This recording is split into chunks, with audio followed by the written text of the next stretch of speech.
شروع اللہ کا نام لے کر جو بڑا مہربان نہایت رحم والا ہے۔ عبداللہ بن عمر رضی اللہ تعالی عنہ مسجد میں داخل ہونے کے لیے پہلے دایاں پاؤں رکھتے اور نکلنے کے لیے بایاں پاؤں پہلے نکالتے۔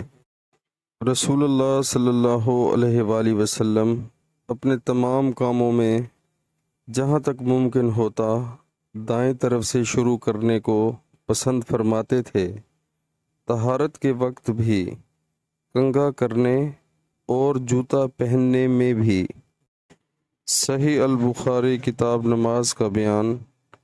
مسجد میں داخل ہونے اور دوسرے کاموں میں بھی دائیں طرف سے ابتدا کرنے کے بیان میں، حدیث نمبر 426۔